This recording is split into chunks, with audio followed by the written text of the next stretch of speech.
So I am not feeling well. I've got some kind of a dizzy head cold thing going on, but I'm able to get this YouTube video out. At the end of this video, there's drone footage. I'm just going to talk you through it. It does not look like it's doing as good of a job spreading as what it actually is, but this spreader actually works really well, so enjoy that. Alright, so I'm thinking that the spread pattern on this thing is pretty impressive. It looks about as even as you can ask it to be. The material we're spreading is about the consistency of dog shit. And, yeah. So this is probably going to be my final load, maybe another one after this for tonight. I really like to get that field done down there because I'm going to have to start hauling this stuff a lot farther away. But yeah, you can see it. I'm going to get down here good and close and touch it. It's just spent mushroom soil. There's a lot of nutrition in this. There's actually lime or calcium gypsum in this. And my pHs on this farm are not terrible. They're in that 5.6 to 6.2 ratio or rate, which is really good. I have high phosphates in this soil from years and years of using cow manure and other soil enhancements. We used to use an ag line that had a lot of human waste into it. So what I'm really only going to need to grow corn on this particular farm is potash and nitrogen. All the other trace elements that I'm getting out of this spent compost, the available phosphates and stuff like that, they will be readily available. I do have an analysis on this stuff, and I'm going to put it on at the 2.5 to 3 ton rate, and that's about where I'm at now, so I'm pretty happy with that. And I'll get it on this about 100 acres here at this farm, and then the other farm I'm going to probably get 20 loads of this material as well and put it on over there before I chisel plow. So you can watch these guys load a little bit. I got 2 loaders going. That's how we're going to get it spread very fast. This spreader you can get from Zimmerman Farm Service. It is tube line. I am quite impressed with it so far. It's the simplest thing there ever was. It's basically 2 hydraulic hoses and a PTO. One pair of hydraulic lines lifts and lowers the guillotine gate. The other hydraulic lines run the draper chain or the bed chain. And the power takeoff shaft runs the beaters, the vertical beaters in the back. So it's $250 per day of use, this particular one. There's another company out there, M&M Weaver. I believe they have a Pickrite spreader. And that Pickrite spreader is $10 a day and $10 a load.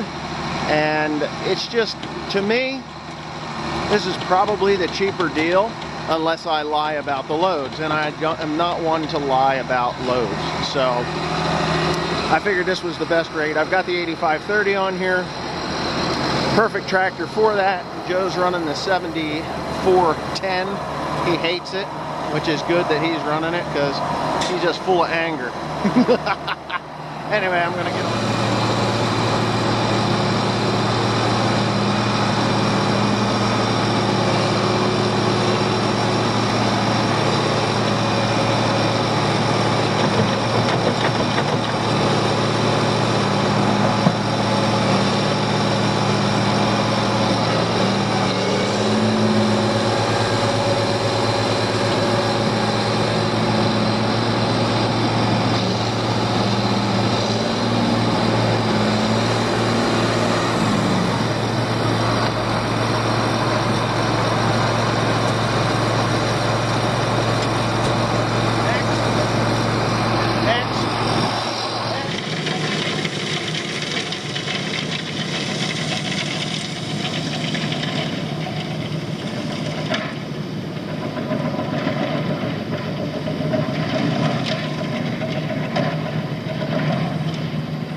Okay, so I'm going to ask you to go ahead and put this on widescreen, just because, I don't know, it'll look better. My editing software has got this thing really weird. Like, I can only see the tractor when I want to be seeing the whole entire thing. So I don't know how it's going to work out. We'll see. I guess for the most part, it does go the wide angle when it renders to YouTube. But if you're watching this and you're looking at the spread pattern, you're going to be thinking, wow, he's too far apart. Well, if you saw in the beginning of the video, it was actually a really good spread pattern. What happens, I think, is because the upper material, the material at the upper side of those discharge beaters is actually, and you can see it right here, it's throwing it quite a ways out. The finer material falls to the center, and the thicker, fatter, heavier material flies to the outside, and the camera's just not picking it up. But this is a tube line. It is made in Canada, North America. I know how some people can just say that, oh, you're running a foreign piece of equipment. Mexico, the United States, and Canada are in North America. So I guess it's my duty to give you a geology lesson here. Technically, there is no Central America. South America consists of Brazil, Argentina, Chile, and all those other larger and smaller countries, including Venezuela, that is in South America, the socialist country where our lovely Bernie Sanders would love to turn us all into, where an egg will cost you $60 US just so you can eat under Hugo Chavez's lovely socialist rule. But anyway, yeah, so this spreader, I'm quite pleased with the way it's working. We're moving at we are moving at 7 miles per hour. I've got the gate cracked about halfway open. I'm not sure what the tonnage is, but the spread looks pretty good to me. Now, I'm not sure whether I'm putting corn on this particular field or not this year. There's some dead spots on the farm here in this field that it's just not making me too happy. But, you know, hey, it is what it is, and you got to roll with the punches in this business. And if there's dead spots, that means there's one of two things going on. Either it's a nutrition, which it isn't. I know what it is. It's Japanese beetle larvae. Japanese beetle larvae live just under the surface at about 3 inches or 2 to 3 inches, and they will cut the root mass on the grass. They'll just eat it, and that will cause the orchard grass and other types of grass to starve and die and freeze out in the wintertime.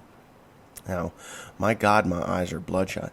Yeah, so this spreader actually does, I do shut it off when I come around the corners, because I would like and you can see I just turned the draper chain back on, or the drag chain back on. And right here you can see the spread pattern is pretty good on the far side. You can see that it is throwing it much farther than what you would expect it to. You know, that you can actually see it do it. But yeah, I am really thrilled with this tube line spreader. This is a tube line something 575 turbo or some damn thing. I don't even know what they call it.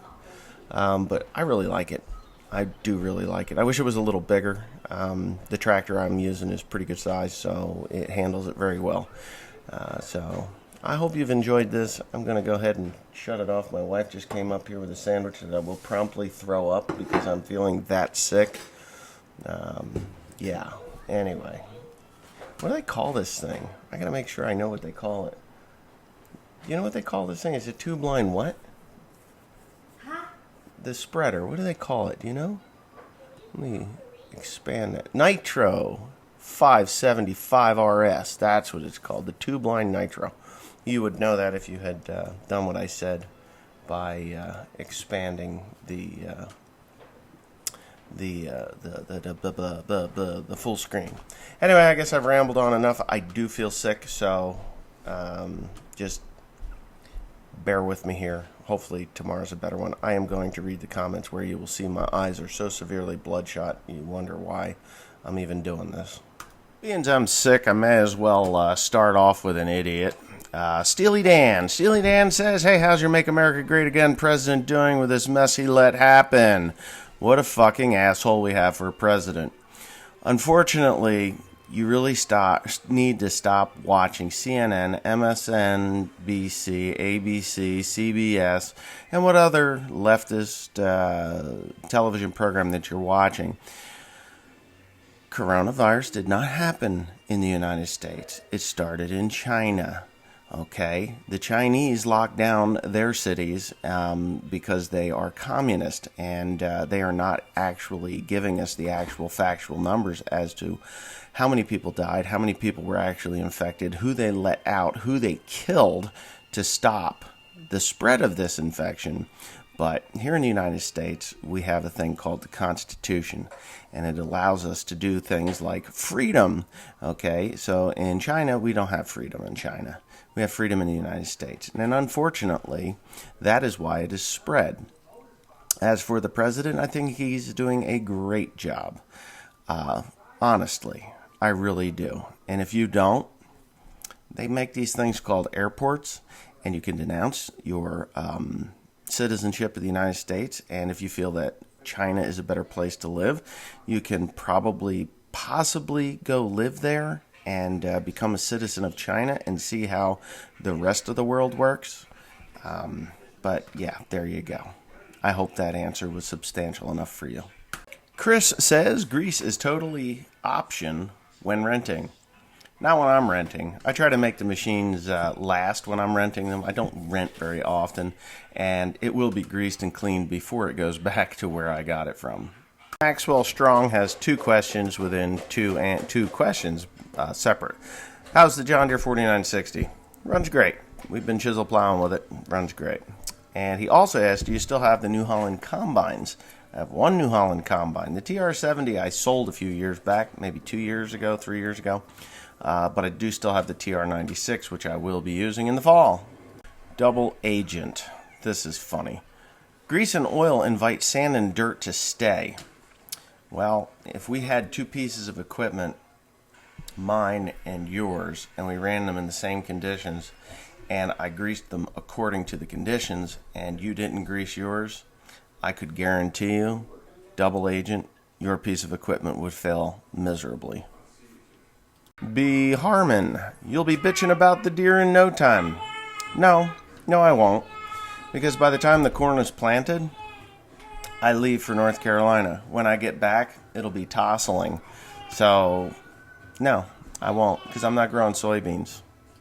Paul D. Ruff, I would tell you where I get my hats from, but I had a conversation with that company, and they treated me like I was an asshole.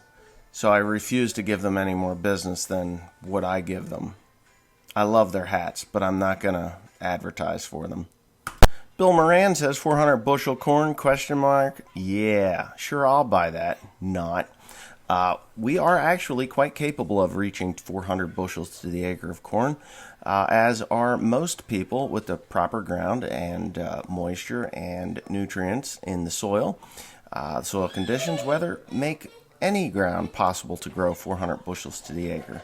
Now, will I be doing 400 bushels to the acre?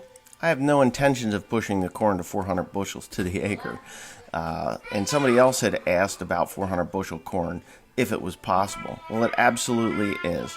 But the amount of money that it would take to grow 400 bushel corn versus per acre versus to grow 200 bushels on 2 acres, 200 bushel to the acre of corn, it would be more financially feasible to use the lesser rates to grow 200 bushel corn than it would be to grow 400 bushel corn. Hope that answers your question. Jeremy Mashke, I hope I pronounced that right. What's the agenda for the 2 old trucks in the back of the shop?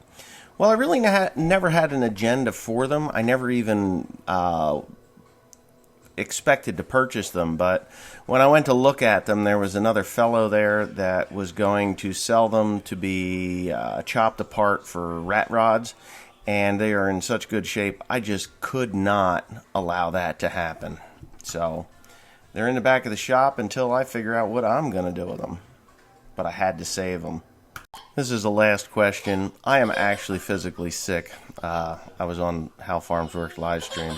When I stand up, I feel like I want to vomit, and the room is going like 50,000 miles an hour. So I'm going to answer this one. Daniel Bear, hi from Wes. I'm from Western Australia. Have you ever considered running other tractor brands instead of John Deere? Considered it. Decided not to. If I was going to run another tractor brand, I'm actually considering Fendt for the simple reason, speed. JCB, not enough here. Agco is Fendt, so I should be able to get parts pretty reasonably, but for the most part, I'm sticking with John Deere. But Fendt would probably be my next choice.